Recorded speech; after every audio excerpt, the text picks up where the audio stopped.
You have this new album coming out called Tomorrow Starts Today. What is that about? Why that particular title?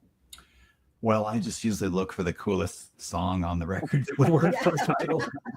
Actually, I found out recently that a band in Canada, I think, has a song by the same name. So I was like, oh, well, at least I didn't know that before I chose.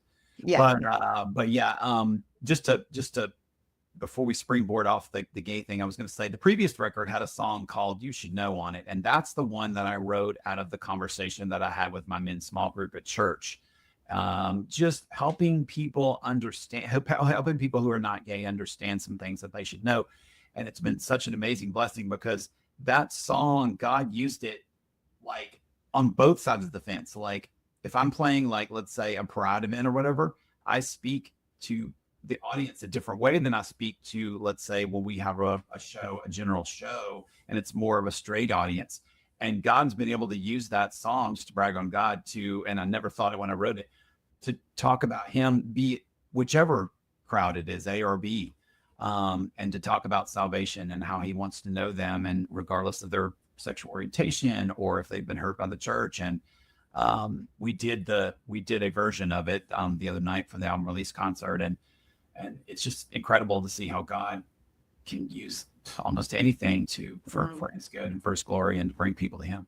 So anyway, that song was on the second record. This is our third album, released about a week ago. And yeah, I just thought that was a great title. Usually the themes, I do all the writing. Jason assists me so much with music theory and lyric tweaking and graphic input and vocals live and overdubs and just things like that. But usually I'm the one who's writing, and the themes have I just kind of write organically, whatever I feel like would be a good song and that people can relate to. But as the previous two records have been, it's this one is, on, relationship themes, fun, and just positive and encouraging type things. Because there's so much negativity in the world. I mean, why do we need to write a song? Don't add to that. Yeah.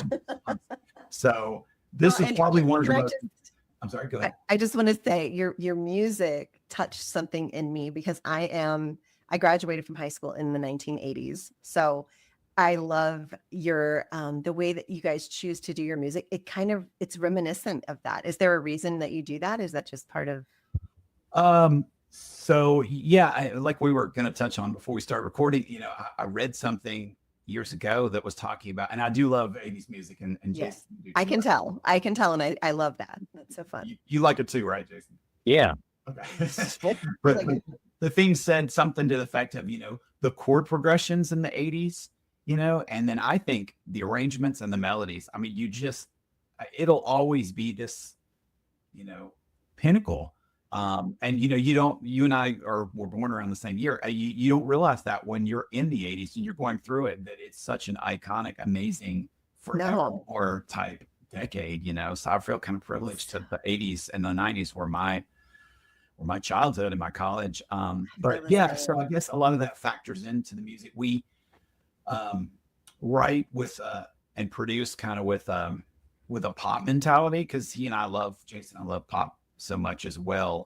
But I've had people who told me throughout the years, oh, I'm not really into dance music, not really into electronic music. And I'm like, well, give it a chance. And then they listen and they're like, wow. And I say, well, not only is that because we follow some good tenets of songwriting, but it's also because we kind of have like a pop mentality when we start to work on these things. And I'm really particular with just everything about the song, because like I've told people, I think independent artists, which we basically are, should have even better material than a label artist, because, a label, I used to work for a Word Records sub-label, Pamplin Records, and Gaylord Digital, which was musicforce.com and some other music, lightforce.com and things that were like a group of music websites back in 2000. But the label can afford to have, 8 filler songs and 2 big hits. That's kind of the machine, or it was at the time. We need to get those couple of big singles out so we can get fill in the blank artists on the radio.